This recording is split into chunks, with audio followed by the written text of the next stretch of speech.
মনে রাখবেন, বিয়ে করলেই স্বামী হলাম না, আর জন্ম দিলে বাপ হওয়া যায় না, পেটে ধরলে মা হওয়া যায় না, অনেক দায়িত্ব আছে, মনে রাখবেন। স্বামীদেরকে বলেছেন নবীজি বলেছেন, এই স্বামীরা তোমরা তোমাদের স্ত্রীদেরকে কয়েকটা শিক্ষা দান করবে। তার মধ্যে এক নম্বর হলো আসসালামু কাবলাল কালাম। স্বামী স্ত্রী যখন কথাবার্তা বলবে একে অপরকে সালাম দেওয়া নেওয়া করবে। আল্লাহর রহমত, মহব্বত, ভালোবাসা আল্লাহ বাড়িয়ে দেবে। বউকে কোনোদিন সালাম দিয়েছেন? না। শালীকে সালাম দিচ্ছে, শালীকে, আরো দাদার শালীকে ঘন ঘন মোবাইলে মিস কল, তোর মোবাইল নষ্ট করবে। দুই নম্বরে নবীজি বললেন, এই স্বামীরা তোমরা তোমাদের স্ত্রীদেরকে এই শিক্ষা দান করবে, তারা যেন কোনোদিন কাবা শরীফের দিকে মুখ করে কোনোদিন থুতু যেন না ফেলে। ও নিজে পান তেরেঙ্গা খৈনি গুটকা শান্তি অশান্তি বিমলকে কোন দিকে থুতু ফেলে তার কোনো ঠিক নাই, আর বউকে বলবে কি করে? তিন নাম্বার, এই স্বামীরা তোমরা তোমাদের স্ত্রীদেরকে এই শিক্ষা দেবে, তারা যেন কোনোদিন কাবা শরীফের দিকে মুখ করে কোনোদিন পেশাব পায়খানা যেন না ফেলে। তারপরে বলা হয়েছে তোমরা তোমাদের স্ত্রীদেরকে এই শিক্ষা দেবে, তারা যেন কোনোদিন কাবা শরীফের পেছন ফিরে যেন পেশাব পায়খানা যেন না ফেলে। তারপরে বলা হয়েছে তোমরা তোমাদের স্ত্রীদেরকে এই শিক্ষা দেবে, তারা যেন কোনোদিন গোসলখানায় পেশাব যেন না করে। তারপরে বলা হয়েছে তোমরা তোমাদের স্ত্রীদেরকে এই শিক্ষা দেবে, তারা যেন কোনোদিন গোসলখানায় উলুগ্ন অবস্থায় গোসল যেন না করে। তারপরে বলা হয়েছে তোমরা তোমাদের স্ত্রীদেরকে এই শিক্ষা দেবে, তারা যেন হাতের চুড়ি, কি বলেন স্যার, চুড়ি, হাতের চুড়ি তারা যেন কোনোদিন দুটো ব্যবহার যেন না করে। মা বোনেরা শুনে নিন, এক হাতে একটা চুড়ি পরবেন, এক হাতে দুটো চুড়ি পরা মেয়েদের নিষেধ আছে। কোথায় আছেন আপনি? এরপরে নবীজি বললেন, এই স্বামীরা তোমরা তোমাদের স্ত্রীদেরকে এই শিক্ষা দান করবে, তারা যেন মাথার বালিশ, কি বলেন বালিশ, মাথার বালিশ তারা যেন কোনোদিন দুটো ব্যবহার যেন না করে। স্বামী স্ত্রী যখন ঘুমাবে একটি মাত্র লম্বা বালিশে দুইজনে মাথা রেখে ঘুমাবে। স্বামী স্ত্রী যদি এক বালিশে মাথা রেখে ঘুমায়, আল্লাহর রহমত, মহব্বত, ভালোবাসা আল্লাহ বাড়িয়ে দেবে। এই ওয়াজটা শোনার পরে আমার মুরব্বী বাবাজি মনে মনে অনেকে বলছে, ওরে মারু 20 বছর আগে কেন এই মুরানি সেই ওয়াজটা করলি না? তোর চাচি আর শুতে নেয় না। ও দোষটা কি আমার বাপের তো দোষ, আমার বাপ বে করতে দেরি করেছিল, রাগ করবেন না, চলে। এরপরে আসছি, নবীজি বললেন, এই স্বামীরা তোমরা যেমন খাবে স্ত্রীদের তেমন খাওয়াবে, তোমরা যেমন পরবে স্ত্রীদের তেমন পরাবে। তাহলে প্যান গেঞ্জি পরাতে চাওনি বাবা, ওটা বলিনি। এরপরে নবীজি বললেন, স্ত্রীর গালে প্রথম খাবার তুলে দেবে। রাসূল বলেছেন, কোন স্বামী যদি তার স্ত্রীর গালে প্রথম খাবার তুলে দেয়, সদকা পরিমাণ নেকি আল্লাহ পাক ওই স্বামীর আমলনামায় লিখে দেবে। বইয়ের গালে কোনোদিন তো খাবার তুলে দেননি। বিয়ের আগে 4 বছর প্রেম করেছে, রাগ করবেন না, বিয়ের আগে 4 বছর প্রেম করেছে, একটা রেস্টুরেন্টে গিয়ে এক প্লেট চাউমিন প্রেমিক প্রেমিকা খাচ্ছে 4 ঘন্টা ধরে, মাল শেষ হয় না। আর বিয়ের পরে এক বাসন ভাত 5 মিনিটে শেষ। এই মহব্বত। বিয়ে করে ভালোবাসা ভালো, ভালোবেসে বিয়ে করা ভালো নয়, একটা হারাম একটা হালাল। বন্ধু তুমি ঠিক করে নাও কোন দিকে যাবে। শুধু তাই নয়, মেয়েদের একটা অভ্যাস হলো কি জানেন? স্বামীকে খালি সন্দেহ করা, আর স্বামীকে সন্দেহ করে খালি তাবিজ করে। এ মনি সাহেবের কাছে তাবিজ, এর কাছে তাবিজ, ওর কাছে তাবিজ। বাস্তব কথা বলে যাচ্ছি, মা বোনদের বলে যাচ্ছি, একটা মারাত্মক তাবিজ শিখিয়ে যাচ্ছি। স্বামী স্ত্রী যখন ঘুমাবে একটি মাত্র লম্বা বালিশ ব্যবহার করবে, আর স্ত্রী যদি তার মাথার লম্বা চুলটা ওই বালিশের উপরে বিছায় দেয়, আর স্বামী যদি স্ত্রীর চুলের উপরে মাথা রেখে ঘুমায়, ওই স্বামী ওই মুহূর্তে জীবনে কোনোদিন অন্য কোনো মেয়ের কথা ওর মনেই আসবে না। এই ওয়াজটা শোনার পর আমার মা বোনরা মনে মনে বলছে, মারু ভাই তুই এবার বাড়ি যা, ওদের ঘরে আসতে দে, চুল গলায় দড়ি দে মেরে দেবো, যা পারিস কর বাবা, আমি চললুম বাবা। চলো বাবা, আমি একজন পিতামাতা হারা সন্তান। 2019 সালের অক্টোবর মাসের 3 তারিখ শুক্রবার আমি আমার বাপকে হারিয়েছি। 2023 সালে জুন মাসের 28 তারিখ বৃহস্পতিবার বগুড়া ঈদের দিন বেলা 11:30টার সময় আমি আমার মাকে হারিয়েছি। বাপের জানাজা আমিই পড়িয়েছি, মায়ের জানাজা আমিই পড়িয়েছি। আমি একটি মাত্র সন্তান। বাপ আর মাকে কবরে দিয়ে পৃথিবী শেষ মুখ দেখেছিল আমার বাম্মার। এই পৃথিবীর জমিনে সর্বশেষ যে মুখ দেখেছিল ইনসান আমার বাপ আর মায়ের আমি, কারণ আমি মাথার ধারে নেমেছিলাম, আমি ঠিক করে দিয়েছি ওই শেষ দেখা। আমার পরে আর পৃথিবীর কোনো মানুষ আমার বাম্মার মরা মুখ দেখেনি। বন্ধু, সেই বাপ আর মায়ের মাটি দিয়ে আসার পর থেকে আজ পর্যন্ত পৃথিবীর কোনো মানুষকে অন্তর থেকে আব্বা বা মা বলে ডাকতে পারিনি। আপনারা পেরেছেন? আপনারা পেরেছেন? বন্ধুরে, বাপ বাপই হয়, শ্বশুর কোনোদিন বাপ হতে পারে না, শাশুড়ি কোনোদিন মা হতে পারে না।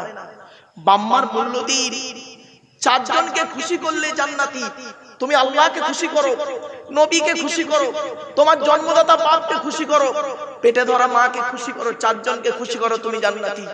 অনুরোধ করে বলে যাচ্ছি, জীবনে কোনোদিন বাম্মাকে কাঁদাইও না। অনেক মানুষ এমন আছে বাম্মাকে দেখে না। আমি এই জন্য বক্তব্যের শুরুতেই একটা কথা বলেছিলাম, হয়তো অনেকে শুনে একটু রেগে গেছিলেন। আমি বলেছিলাম যে জলসা যখন দেবেন তিনটে জিনিসকে ঠিক রাখবেন। এক নাম্বার বলেছিলাম বক্তা, বলেছিলাম না বাবা? হ্যাঁ, বক্তার দুটো জিনিস দেখবেন। এক নাম্বার বক্তাটি সত্যিকারের আলেম কিনা, দু নাম্বার বক্তাটির আমল আছে কিনা। কেন কথাটা বলেছিলাম বাবা? যেদিন আমি অন্ধকার নীরব নগরে চলে যাব, সেদিন কত বক্তা আছে বাম্মার ভাত দেয় না, কত বক্তা আছে 5 ওয়াক্ত নামাজ পড়ে না, কত বক্তা আছে রমজান মাসে রোজা রাখে না, কত বক্তা আছে ছেলে মেয়ের স্ত্রীর হক আদায় করে না, কত বক্তা আছে কি বলবো বিড়ি সিগারেট খাই গো বাবা। আর পান তেরেঙ্গা খৈনি গুটকা শান্তি অশান্তি বিমল আর সব গুলমুল যা আছে ও তো একদম সিম্পল ম্যাটার। কত বক্তা আছে না, চরিত্রটাও ঠিক নেই বাপ। এজন্যই বলেছিলাম কথাটা, হয়তো অনেকে বুঝতে ভুল করেছিলেন আমাকে। আমার গাড়ির সামনে একটা বোর্ড লাগানো আছে, দেখবেন ওয়ার্ল্ড হিউম্যান রাইটস কাউন্সিল, বিশ্ব মানবাধিকার পরিষদ, ওয়ার্ল্ড হিউম্যান রাইটস কাউন্সিলে আমি হতভাগা একজন দিল্লিতে ন্যাশনাল প্রেসিডেন্ট। বাপেরা, বাস্তবটাই তুলে ধরলাম আপনাদের কাছে। বাম্মা কি জিনিস মূল্যায়ন করতে শেখো। যাদের বাম্মা মরে গেছে তারা এখন কি করবেন বলুন? আল্লাহ রাসূল একদিন দাঁড়িয়ে আছে, একজন যুবক ছেলে এসে বলছে, ইয়া রাসূলুল্লাহ, আমি যুদ্ধের ময়দানে গিয়েছিলাম, এসে দেখছি আমার মা মারা গেছে, এখন আমি কি করব বলুন? কি করব বলুন? নবীজি বললেন, শোনো, তুমি তোমার মায়ের জন্য দুটো কাজ করো। এক নাম্বার, মায়ের জন্য দান খয়রাত করো, আর মায়ের রুহে মাগফিরাতের দোয়া চাও, আল্লাহ যেন তোমার মাকে ক্ষমা করে দেয়। আর মায়ের জন্য দান খয়রাত করো। বাপেরা, আল্লাহ আপনাদের অর্থ দিয়েছে, মরা বাম্মার নামে 4টে করে ফকির খাওয়াতে পারেন না প্রতি সপ্তাহে? যদি বললেন হুজুর আপনি খাওয়ান, হ্যাঁ বাবা খাওয়াই, আমি খাওয়াই। বাস্তবটাই বলছি আপনাদের, আপনারা গরিবকে দান করুন, দান করলে গুনাহ মাফ হয়, দান করলে গুনাহ মাফ হয়। কোরআনে আছে, দানের আয়াতটা এখন আসেনি, ব্যাপক আলোচনা। কটা বলবো আপনাদের? আরেকটা কথা আপনাদের বলে যাচ্ছি। একজন ব্যক্তি বললেন, ইয়া রাসূলুল্লাহ, আমার বাম্মা মারা গেছে, আমি এখন কি করতে পারি? নবীজি বললেন, শুনুন, মান যারা কবরা আবাওয়াইহি আও ওয়াহদিহিমা ফি কুল্লি জুমআতিন গুফিরা লাহু ওয়া কুতিবা লাহু বারাআম। নবী বলেন, জুম্মার দিনে যদি কোনো ছেলে তার বাপ আর মায়ের কবরটা একবার জিয়ারত করে, ছেলের দোয়ার ওসিলায় বাম্মার কবরটাকে আল্লাহ আলোয় আলোকিত করে দেয়। হ্যালো হ্যালো হ্যালো, ও বাবা অসুবিধা হলো, সে মাইক বলা আছে। Hello hello hello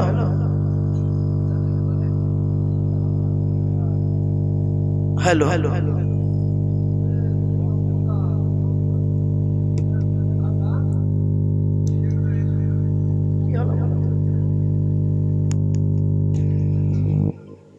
hello hello, চলেন চলেন। মাসে যদি 4টে শুক্রবার হয়, সত্যি কথা বলুন, মিথ্যা বলবেন না এখানে বসে, মাসে যদি 4টে শুক্রবার হয়, বছরে কটা হবে? 4 12 48। সত্যি কথা বলুন, বছরে 30 বার বাম্মার কবরের ধারে যান। শবে বরাতে রাতে একবার যায়, তাও আবার একা একা নয়, ভাড়াটিয়া লোক ইমাম সাহেবটাকে সাথে করে নিয়ে। তোমার বাম্মা মরে গেছে, তুমি তোমার বাম্মার কবর জিয়ারত করবে না? তুমি ভেবেছো কি তুমি মরে গেলে তোমার ছেলে তোমার কবরে যাবে? It is very impossible matter, অসম্ভব ব্যাপার। বাস্তবটাই বলে গেলাম। বাম্মার নামে দান খয়রাত করুন, বাম্মার কবরটা জিয়ারত করুন, আর যাদের বাম্মা বেঁচে আছে মূল্যায়ন করতে শিখুন, বাম্মাকে সেবা করুন, বাম্মাকে কোনোদিন কাঁদাবেন না, লোকের কথা শুনে বাপের প্রতি অত্যাচার, মায়ের প্রতি অত্যাচার করবেন না, এই অনুরোধ বলে যাচ্ছি। চলো, আজকে আমাদের আলোচনা চলছিল কোথায়? আল্লাহর আলোচনা। আল্লাহর আলোচনা করতে গিয়ে আমি করলাম কি, আপনাদের কাছে বেশ অনেকক্ষণ কথা বলে ফেলেছি, অনেক অসুবিধা হচ্ছে না বাবা? শুধু আল্লাহ সম্পর্কে আলোচনা, অনেক আলোচনা, কটা বলবো আপনাদেরকে? চলো চলো, আল্লাহর আলোচনা আরো অনেক রয়েছে, একাধিক। আল্লাহ বলছেন ওয়ালাউ আন্না মা ফিল আরদি মিন শাজারাতিন আকলামু ওয়াল বাহরু ইয়ামুদ্দুহু মিন বা'দি সাবআতু আবহুরিম মানাফিকাত কালিমাতুল্লাহ। 21 নম্বর পারা 12 নম্বর পৃষ্ঠা 13 14 15 নম্বর লাইন সূরার নাম সূরা লোকমান। আল্লাহ বলছেন পৃথিবীর সমস্ত বৃক্ষগুলোকে কলম বানা, আর সমস্ত সমুদ্রের কালিগুলো পানিগুলোকে কালি তৈরি কর, করে আমার প্রশংসা লিখতে শুরু কর, লিখেও শেষ করতে পারবি না। জোরে বলে আল্লাহ আরো অন্য জায়গায় বলছেন ওয়াইন তাউদ্দু নি'মাতাল্লাহ লা তুহসুহা, আমার নিয়ামতগুলোকে গণনা করতে শুরু কর, গুনেও শেষ করতে পারবি না। জোরে বলুন সুবহানাল্লাহ। আমি তো ভেবেছিলাম আজকে কোরআনে একটি সূরা তাফসীর করব। আমি আপনাদের অনুরোধ করে বলে যাচ্ছি বাবা, আমি অর্ডার করছি না, আগেই বলে দিয়েছি আমার অর্ডার করার অনুমতি নেই। আমি আবেদন করছি আপনাদের, আপনারা এই জলসাটাকে তাফসীরুল কোরআনের মাহফিল দেবেন, এক একটা বছরে একটা করে সূরা তাফসীর দেবেন। That's enough. এক একটা বছরে একটা করে সূরা তাফসীর, বাস শুরু থেকে শেষ পর্যন্ত সূরাটার তাফসীর হবে। ওই এখান থেকে খামচা মারবে, ওখান থেকে খামচা মারবে, এর বোঝা মারবে, ওর বোঝা মারবে, এই জলসায় বরকত হবে না। কোরআনের তাফসীর হলো পৃথিবীর সবচেয়ে উত্তম আলোচনা, ঠিক না বেটি? এই এটা উত্তর 24 পরগনা ভাই, আর চৈতলটা উত্তর 24 পরগনা। হ্যাঁ, এই উত্তর 24 পরগনায় ধারাবাহিক একটা তাফসীরুল কোরআনের মাহফিল হয় চৈতল ঘাটে ফাল্গুন মাসের 1 তারিখ 2 তারিখ। তো আমি ফাল্গুন মাসের 2 তারিখে থাকি, কয়েক বছর ধরে আমি আসছি। এবছরের সূরা ফাতিরের তাফসীর হলো, শেষ হবে এবছরের সূরা ফাতিরের তাফসীর। কোন বছরের সূরা সফ, সূরা জুমা, সূরা তাগাবুন, সূরা তাহরিম, সূরা মুমতাহিনা, বিভিন্ন সূরা মুনাফিকুনের তাফসীর হয়েছে, সূরা হুজুরাতের তাফসীর হয়েছে। এবারে সূরা ফাতির 22 পারায় সূরা ফাতিরের তাফসীর শেষ হবে আগামী বছর ইনশাআল্লাহ। এই পশ্চিম বাংলা বেশ কিছু তাফসীরুল কোরআনের মাহফিল হয়, আমি সেখানে বলে দিই এক একটা সূরার তাফসীর শুরু থেকে শেষ পর্যন্ত, এই সূরাটার মধ্যে কি কি আলোচনা আছে, 3 ঘন্টা 3.5 ঘন্টা 4 ঘন্টা একটা সূরার আলোচনা। ব্যাস বাপেরা কোরআনের তাফসীর দেবেন। এই জলসার বয়স যদি ধরুন 50 বছর হয়, তো একটা করে সূরার তাফসীর হলে 50টা সূরার তাফসীর এই এলাকার মানুষ শুনতে পারবে, ঠিক না ঠিক? আমার বাপেরা, এই আবেদন করে গেলাম আপনাদেরকে। কোরআন হলো পৃথিবীর শ্রেষ্ঠ নিয়ামত। এই কোরআন নিয়ে সারা বিশ্ব গবেষণা করছে, এই কোরআনের ভিতরে কি আছে, কোরআন কি আছে, এর পরিচয়টা একটু দিয়ে দিই। চলো। এই কোরআন আল্লাহর তরফ থেকে জিবরাইলের মাধ্যমে হযরত মুহাম্মদ সাল্লাল্লাহু আলাইহি ওয়াসাল্লামের উপরে আরবের মক্কা নগরের নিকটবর্তী একটি গোয়াটির নাম হলো হেরা নামক গোয়াতে 610 খ্রিস্টাব্দে 1 ফেব্রুয়ারি সোমবার, কত বললাম 1 ফেব্রুয়ারি সোমবার, কত সাল? 610। কত? 610 সালে 1 ফেব্রুয়ারি সোমবার। আর আজকের তারিখটা কত আছে? 2025 সাল। কি বার? রবিবার। তারিখটা কি ছিল স্যার? 27 এপ্রিল রবিবার 2025 সাল। আর কোরআন এসেছে 610 সালের 1 ফেব্রুয়ারি সোমবার। বাড়ি থেকে মাইনাস প্লাস করবেন, করলেই পেয়ে যাবেন কতদিন আগে কোরআন এসেছে, সাল তারিখ বার বলে দিলাম। কোরআনের প্রথম আয়াত হলো ইকরা, রিড, পড়ো। এই কোরআনে আছে 82 জায়গায় বিভিন্ন অ্যাঙ্গেলে নামাজের কথা, আর কোরআনে আছে 92 জায়গায় লেখাপড়ার কথা। কত? তা কোন সংখ্যাটা বেশি, 82 না 92? তাহলে লেখাপড়ায় পিছিয়ে কেন? মুহাম্মদ সাল্লাল্লাহু আলাইহি ওয়াসাল্লাম বললেন উতলুবুল ইলমা মিনাল মাহদি ইলাল লাহাদ, দোল্লা থেকে নিয়ে কবর পর্যন্ত লেখাপড়া শেখো। আজকে লেখাপড়ায় পিছিয়ে মুসলমান। শতমূর্খ লয়ে আমি স্বর্গে নাকি যাব, দ্বাদশ পণ্ডিত নিয়ে পাতালেই রব। 100 জন মূর্খ মানুষকে নিয়ে স্বর্গে গিয়ে কোনো লাভ নেই, 12 জন শিক্ষিত লোককে নিয়ে নরকে থাকা অনেক ভালো। মূর্খ বন্ধুর থেকে শিক্ষিত শত্রু ভালো, কথাটা একেবারে ফেলে দেবার নয়। বাস্তব কথা বললাম, লেখাপড়া এগিয়ে যান। বিশ্বনবী মুহাম্মদ সাল্লাল্লাহু আলাইহি ওয়াসাল্লাম কিতাবুল ইলম সম্পর্কে ব্যাপক আলোচনা আছে। স্টুডেন্টদেরকে আমি পড়াতে গিয়ে, হাদিস পড়াতে গিয়ে এগুলো বলতাম যে কচি তোমরা অন্তত মানুষকে এই কথাগুলো বলো, স্টেজে উঠে নিজেদের মধ্যে মারামারি ঝগড়া না করে সমাজের মানুষ এইটুকু সচেতন করো, লেখাপড়ার দিকে মানুষ এগিয়ে আসো। এই কোরআনকে নিয়ে সারা বিশ্ব গবেষণা করছে। কি নেবেন কোরআনে বলুন? সবই কোরআন কিনে গবেষণা চলছে। এই কোরআনের ভিতরে কি আছে? 30টা পারা, 540টা রুকু, 114টা সূরা, 14 থেকে 15 খানা সাজদা, 7টা মানজিল, 8 থেকে 12 খানা সালাত, 6666টা আয়াত, কেউ বলেছেন 6236টা আয়াত, 3,23,215টা অক্ষর। এই কোরআন 22 বছর 9 মাস কয়েকদিন, কম বেশি 23 বছর ধরে কোন ঘটনাকে কেন্দ্র করে, কোন ব্যক্তিকে কেন্দ্র করে, কোন বস্তুকে কেন্দ্র করে, কোন জায়গাকে কেন্দ্র করে কোরআনের আয়াতগুলো নাযিল হয়েছে। 6000 আয়াত নাযিল হয়েছে, 12000 জায়গায় নাযিল হয়েছে। কটা জায়গার নাম জানেন? ওই মক্কা আর মদিনাই তো জানেন। এই কোরআনে আছে সবর শব্দটা, ধৈর্য শব্দটা 104 জায়গা। এই কোরআনে আছে 1000টা বেশি আয়াত হলো বিজ্ঞান ভিত্তিক। এই কোরআনে আছে 250 রকমের হারাম, 250 রকমের হালাল। কটা হারাম হালাল জানেন? ওই মদ খা, সুদ খা, ঘুষ খা, বিয়ের পণ্য, নারী নির্যাতন, জমি লাল চুরি করা, হুক মেরে কারেন্ট নয় লোকের গজা মারা, এইটুকুই তো জানেন। 250 রকমের হারাম আছে কোরআনে। অনেকের বাড়িতে গিয়ে দেখবেন এই কোরআন বড় বড় কিতাব সামসেটে তুলে রেখেছে, ছেলে আমার মাস্টার, ডাক্তার, ইঞ্জিনিয়ার, প্রফেসর হবে। আর অনেক মুসলমানের বাড়িতে গিয়ে দেখবেন আজকে সামসেট গুলোতে বিশাল বড় বড় তরকারি হাঁড়ি আছে, মাল বগরাই দেবে রোজ, ঠিক না? বাড়ি থেকে ভাববে লেখাপড়ার প্রতি গুরুত্ব দিই, এডুকেশন জিনিসটাই আলাদা। চলো না কি যাচ্ছে, এই কোরআন যার উপরে নাযিল হয়েছে তার পরিচয় কি? আখিরি নবী মুহাম্মদ সাল্লাল্লাহু আলাইহি সাল্লাম, তাই তো নাকি? চলো আমি বলেছিলাম আল্লাহর পরিচয় দিতে গিয়ে অনেকক্ষণ জানো অনেক আলোচনা কথা বলবো আপনাদের। চলো এসব আলোচনা শুনতে একটু লং টাইমের ব্যাপার, একটু ধৈর্যের ব্যাপার আছে। চলো এবার আসছি নবীদের পরিচয়। নবীদের পরিচয় কটা বলেছিলাম বা মনে আছে না ভুলে গেছেন? 3টে। কি? 1 নাম্বার, যিনি নবী হবে তার চরিত্র উত্তম হতে হবে। 2 নাম্বার, যিনি নবী হবে তার উপর আল্লাহর তরফ থেকে ওহী নাযিল হতে হবে। 3 নাম্বার, যিনি নবী হবে তার দ্বারা অলৌকিক ঘটনা ঘটতে হবে, একটা হোক বা 50টা হোক। পৃথিবীতে যত নবী এসেছেন প্রত্যেক নবীর মাধ্যমে আল্লাহ পাক এই পৃথিবীতে 1 থেকে 50টার বেশি মুজিজা দেয়নি, কিন্তু আমার নবী বিশ্ব নবী সাইয়্যিদুল মুরসালিন মুহাম্মদ সাল্লাল্লাহু আলাইহি ওয়াসাল্লামের মাধ্যমে আল্লাহ পাক পৃথিবীতে 1000-এরও বেশি মুজিজা দিয়েছেন। সর্বশ্রেষ্ঠ হলো কোরআন মাজিদ নাযিল করা। এই কোরআন এমন এক কিতাব, একে নিয়ে সারা বিশ্ব গবেষণা করছে। আমরা এটাকে ব্যবহার করলাম তেল পোড়া, পানি পোড়া, ওয়াজ করা, খতম পড়া, তাবিজ মোড়া, ঘর বন্ধ করা আর নিজেদের মধ্যে মারামারি করা, ঠিক না বেটি? আফসোস এই জায়গাটায়। চলো না কি যাচ্ছে, আমাদের হুজুর মোটামুটি শেষ করে দেবো। বাবা আসেন একটু নবীর সামনে দাঁড়িয়ে বাবা একটু সালাত সালাম পাঠ করবো, অসুবিধা হবে বাবা? হ্যাঁ চলো ইয়া নবী।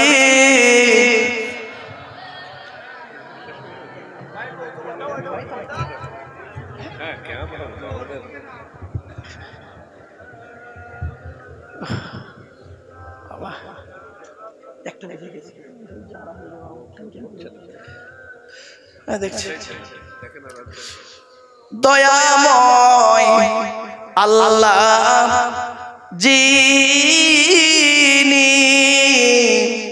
কি নিয়ামত পাঠালেন তিনি, চিনিল না মক্কাবাসিনী, চিনিল বনের হরিণী। ইয়া নবী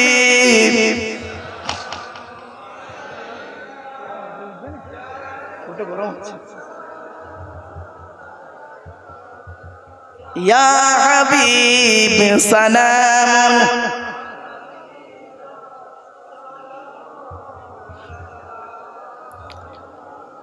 জিবরাইল দিলেন যে আওয়াজ, খুলে গেল আসমানের দুয়ার, এসেছেন নবীদের সরদার করিতে আল্লাহ রদিদার।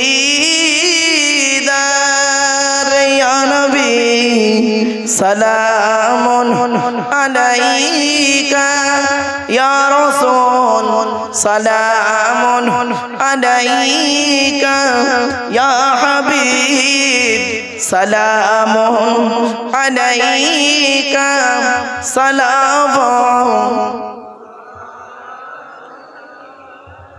ইয়া নবী সালাম লাউ আমার, ইয়া রাসূল সালাম লাউ সবার, ইয়া হাবিব সালাম লাউ এই জানুসার।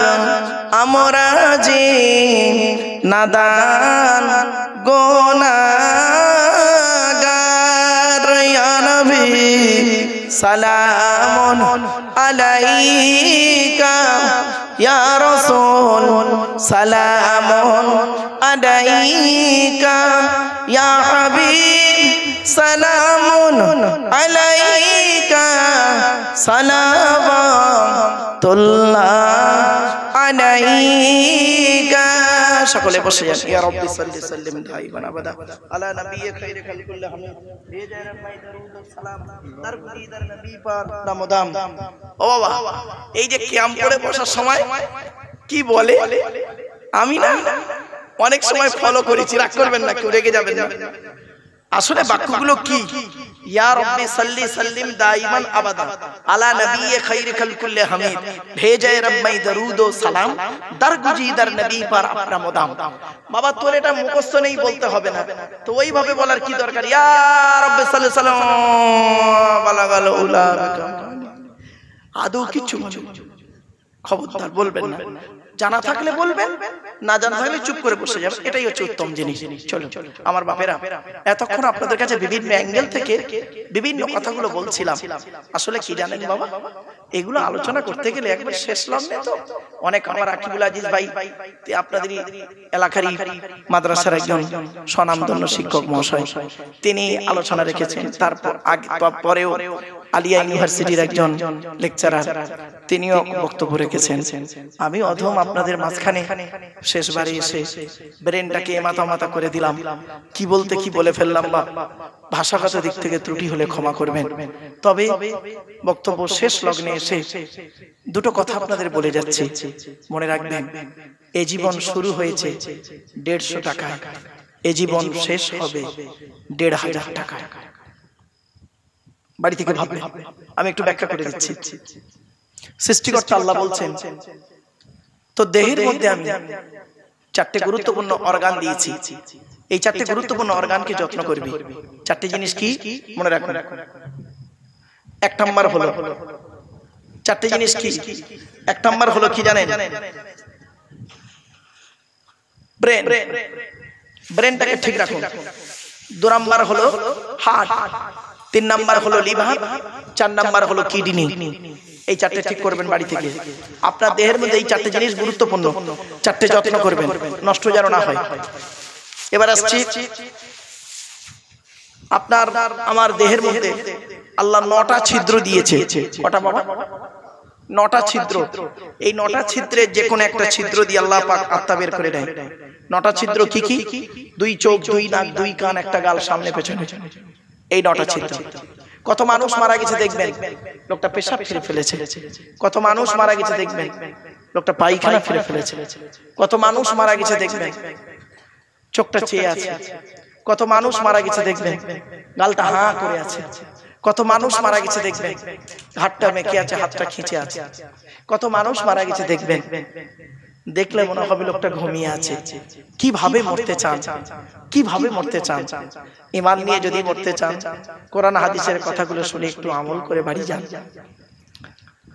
এরপরে আল্লাহ বলছেন, তো দেহের মধ্যে 3টে জিনিস আলাদা। 1 নাম্বার ব্লাড গ্রুপ আলাদা। এজন্য আপনাদেরকে বলছি, হিন্দু মুসলিম কাঁধে কাঁধ মিলিয়ে চলবেন। কিসের হিন্দু কিসের মুসলিম মারামারি করেন? হ্যাঁ, আপনারা কি জানেন হিন্দুদের রক্তের ভিতরে মুসলমানদের রক্ত আছে, আর মুসলমানদের রক্তের ভিতরে হিন্দুদের রক্ত আছে। আপনাদের এলাকায় ব্লাড ডোনেশন ক্যাম্প হয়, রক্তদান শিবির হয়। আচ্ছা, ব্লাড যখন নেওয়া হয় তখন বলা হয় নাকি, এই ও হিন্দু, ওর রক্ত আলাদা কর, ও মুসলিম, ওর রক্ত আলাদা কর, বলে নাকি? আরে ব্লাডের মধ্যে কাস্টের কোনো ডিভাইডেড থাকে না, ব্লাডের মধ্যে কালারের কোনো ডিভাইডেড থাকে না, ব্লাডের মধ্যে জেন্ডারের কোনো ডিভাইডেড থাকে না, ব্লাডের মধ্যে গ্রুপের ডিভাইডেড করা হয়।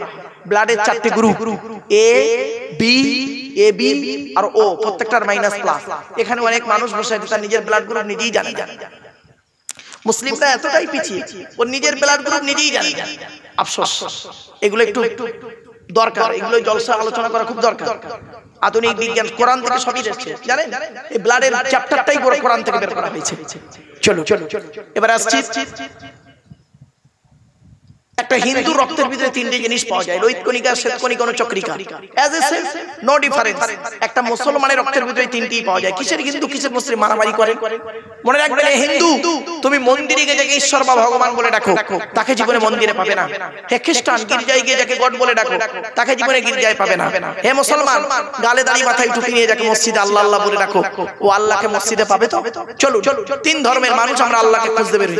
আল্লাহ নিজেই বলছেন, আমাকে খুঁজতে যেতে তোদের হবে না, আমি কোথায় আছি জানিস? কোরআন বলছে ওয়ালাকাদ খালাকনাল ইনসানা ওয়া না'লামু মা তুওয়াসওয়িসু বিহি নাফসুহু ওয়া নাহনু আকরাবু ইলাইহি মিন হাবলিল ওয়ারিদ। 26 নম্বর পারার 18 নম্বর পৃষ্ঠার প্রথম নম্বর লাইন, সূরার নাম সূরা কফ। সেখানে আল্লাহ বলছেন, হে মানব জাতি, আমি তোদের সৃষ্টি করেছি, তোদের মনের মধ্যে ভালো মন্দ যা কিছু আছে সব আমি আল্লাহ জানি। তোরা যেন ভাববি আমি আল্লাহ অনেক দূরে, না না না, আমি আল্লাহ তোর ঘাড়ের শিরারও নিকটবর্তী। একবার অন্তঃস্থল থেকে আমাকে আল্লাহ বলে ডাক দে, আমি আল্লাহ তোর ডাকে সাড়া দেব। কোরআনে আরো বলা হয়েছে, ওয়াইদা সালাকা ইবাদি আন্নী ফাইন্নী করিব উজিবু দাওয়াতাদ দাঈ ইযা দাআন ফালিয়াস্তাজিবু লি ওয়া লিইউমিনু বি লাআল্লাহুম ইয়ারশুদুন। 2 নম্বর পারা 7 নম্বর পৃষ্ঠার 8 নম্বর লাইন, সূরার নাম সূরা বাকারা। সেখানে বলা হয়েছে কি, নবী তুমি বলে দাও, বান্দারা যখন আমার প্রসঙ্গে তোমাকে জিজ্ঞাসা করবে, খালি তুমি বলে দাও আন্নী ফাইন্নী করিব, আমি আল্লাহ বান্দার খুবই নিকটে আছি। উজিবু দাওয়াতাদ দাঈ ইযা দাআন, বান্দা যখন আমাকে ডাকে আমি আল্লাহ তার ডাকে সাড়া দিই। সুতরাং আমি যখন বান্দার ডাকে সাড়া দিই, ফালিয়াস্তাজিবু লি, বান্দারও উচিত হলো আমার ডাকে সাড়া দেওয়া, ওয়া লিইউমিনু বি, বান্দারও উচিত হলো আমাকে বিশ্বাস করা। তাহলে কি হবে? লাআল্লাহুম ইয়ারশুদুন, দুনিয়া আখিরাত ওরা সঠিক পথ পেয়ে যাবে। জোরে বলুন সুবহানাল্লাহ। আমার বাপেরা, আলোচনা করতে করতে দীর্ঘক্ষণ আলোচনা করে ফেললাম বাবা, ভাষাগত দিক থেকে ত্রুটি হলে ক্ষমা করবেন। সকলে বিসমিল্লাহ সহ সূরা ফাতিহা শরীফ একবার, 3 বার সূরা ইখলাস কুল আল্লাহ, মেজর সঙ্গে কয়েকবার দরুদ শরীফ পাঠ করুন। বাড়ির মা বোনেরা সকলে মোনাজাতে শামিল হবেন। করছি উল্টো পাল্টা ছেড়ো না বাবা, বুঝলে বাবা? আমার হয়তো বক্তব্যের মধ্যে দু একটা স্ল্যাক ল্যাঙ্গুয়েজ ইউজ হয়ে গেছে, ওটাকে কেটে দেবে বাবা। এমন কিছু মানুষের কাছে এমন বার্তা দিও না যাতে করে মানুষ একে বিভ্রান্তির মধ্যে মানুষ পড়ে আছে, তার উপর আবার যদি বক্তব্যের মাধ্যমে বিভ্রান্তির মধ্যে পড়ে যায়, যাবে কোথায় মানুষগুলো? আমার বাপেরা, এতক্ষণ আলোচনা করলাম, ভাষাগত দিক থেকে ত্রুটি হলে ক্ষমা করবেন। ভালো থাকুন, সুস্থ থাকুন, মানুষকে ভালোবাসুন। মনে রাখবেন, এ জীবন শুরু হয়েছে আমাদের 150 টাকায়, এ জীবন শেষ হবে 1500 টাকায়। আমি এই বক্তব্যটা দেখেছিলাম আমার এক বন্ধু, কলেজের প্রফেসর, তো ওর খুব ইচ্ছা আমার সামনে বসে বক্তব্য শুনবে। একটা প্রফেসর লোক নিজে বসে বক্তব্য শুনছে, খারাপ লাগছে। ওকে বলছি, ভাই তুমি স্টেজে এসে বসে। বলে না, আমি আপনার মুখ দেখবার বসে শুনবো। তা প্লাস্টিকে বসে শুনছে। তা আমি বক্তব্য করতে করতে বলেছি, এ জীবন শুরু হয়েছে আমাদের 150 টাকায়, এ জীবন শেষ হবে 1500 টাকায়। তখন ও বলছে, ভাই এ কি করে হলো? কি করে হলো? আমি প্রফেসর, আমার বউ প্রফেসর, আমার বাপ প্রফেসর, মা প্রফেসর, আমরা 4 জন প্রফেসর বাড়িতে। তো পশ্চিম আমরা প্রত্যেক মাসে মাইনে পাই, 4 জনের মাইনে মিলে 5 লাখ টাকা। তো আপনি বললেন এই জীবন শুরু হয়েছে 150 টাকায়, কি করে হয়? তো আমি তখন অতগুলো লোকের সামনে বলেছিলাম, বন্ধু বন্ধু, যেদিন মায়ের পেট থেকে এসেছিলে সেদিন সব থেকে দামি কাপড়টা কে কিনে দিয়েছিল? তা বলছে আমার আব্বা। তা আমি বললাম কত দাম নিয়েছিল? বলছে 100 থেকে 150 টাকা। তা আমি বললাম কাপড়টা নিজে পরতে পেরেছিলে? বলছে না, অন্যই পরিয়ে দিয়েছিল। আমার আল্লাহ বলছে, আব্দুল্লাহ গিল মারুফ, তুই জীবনের প্রথম কাপড় পরলি, যার দাম 150 টাকা, নিজে পরতে পারলি না, অন্যই তোকে পরিয়ে দিল। আর জীবনের শেষ কাপড়, তার নাম কাফন, তার দাম 1500 টাকা, তুই নিজে পরতে পারবি না, অন্যই তোকে পরিয়ে দেবে। এ জীবন শুরু হলো 150 টাকায়, এ জীবন শেষ হবে 1500 টাকা। আর বাকি যা চোখ কান নাক হাত পা মুখ ব্রেন বিবেক বুদ্ধি দিয়ে গাড়ি বাড়ি বিল্ডিং টাকা পয়সা করেছি, ওই গীতার সারাংশ হয়ে গেছে। গীতার সারাংশ কি জানেন? যা হয়েছে তা ভালোই হয়েছে, যা হচ্ছে তা ভালোই হচ্ছে, যা হবে তা ভালোই হবে। কি হারিয়েছে তোমাদের? কাঁদছো? কি হারিয়েছে? কাঁদছো? ছেলে ভাত দেয় না কাঁদছো? স্বামী স্ত্রী ঝামেলা হয়েছে কাঁদছো? প্রেমিকার সঙ্গে কথা হয় না তাই কাঁদছো? ব্যবসায় লস হয়ে গেছে কাঁদছো? মনে রাখো, যা নিয়েছো এই পৃথিবী থেকেই নিয়েছো, যা দিয়েছো এই পৃথিবীতেই দিয়েছো। যেটা তোমার আজকের আছে, গতকাল সেটা অন্যের ছিল, আজ তোমার আছে। তুমি আজ মারা যাও, আগামী কাল সেটা অন্যের হয়ে যাবে। আমার কি ভাষা বুঝতে পারছেন বাবা? অনুরোধ করে বলে যাচ্ছি, বাড়ি থেকে ভাববেন, এই পৃথিবীতে আমরা যেদিন এসেছিলাম, প্রত্যেকের মায়ের পেট থেকে আসার পরে প্রত্যেকের নাম ছিল একটা। কটা নাম? একটাই নাম প্রত্যেকের। কি বলবো? শিশু, বেবি। এই যুবক ছেলেরা, যার প্রেমিকার নাম বেবি, সে আবার কিছু মনে করো না। যাই হোক, মানে ডাক্তাররা লেখে বেবি, বেবি লিখে ব্র্যাকেটে MF লেখে, মেল ফিমেল লিখে দেয়। এখন সেদিন এরকম বলেছি যে মায়ের পেট থেকে যখন এলাম, প্রত্যেকের ডাক্তাররা একটাই নাম দিল, বেবি। তো একটা ছেলে তার প্রেমিকার নাম বেবি, সঙ্গে সঙ্গে মোবাইলটা নিয়ে তার প্রেমিকাকে ফোন করে বলছে, দেখেছো হুজুর তোমার নাম বলছে মাইকে, লাউটা ঝড়ে আম পড়ে পীরের কেরামতি বাড়ি না বাবা, বেবি শিশু, প্রত্যেকের নাম ছিল শিশু। আর এই যেদিন আমরা মারা যাব প্রত্যেকের একটাই নাম, লাশ। কি বললাম জোরে বলুন? আগে চলে গেছে বাঁশ, রাগ করো না, বাঁশ দু রকম যায়, দু রকম বাঁশ। একটা বাঁশ যায় চাপা দেওয়ার জন্য, আর একটা বাঁশ যায় পেটাই দেওয়ার জন্য। ঠিক না বেটি? বাড়ি থেকে ভাববে, চোখ দুটো বন্ধ হয়ে গেলে সব শেষ। আজকের এই প্লাস্টিকের উপরে বসে আছেন না, কালকের মারা গেলে প্লাস্টিকের নিচে চলে যাবেন। পার্থক্য কি? উপর আর নিচে। নিচে যদি ভালো থাকতে চান, উপরে একটু ভালো থাকুন, ভালো কাজ করে যান। লোকের গোঁজা মেরে মেরে বেড়াবেন না, মানুষের উপকার করতে না পারলে ক্ষতি করতে যাবেন না। আল্লাহ ছাড় দেয়, ছেড়ে দেয় না। আল্লাহ ছাড় দেয়, ছেড়ে দেয় না। আমার বাপেরা, অনুরোধ করে আপনাদেরকে বলে যাচ্ছি, বাপ টু দি পয়েন্টের উপরে অনেক কথা বললাম।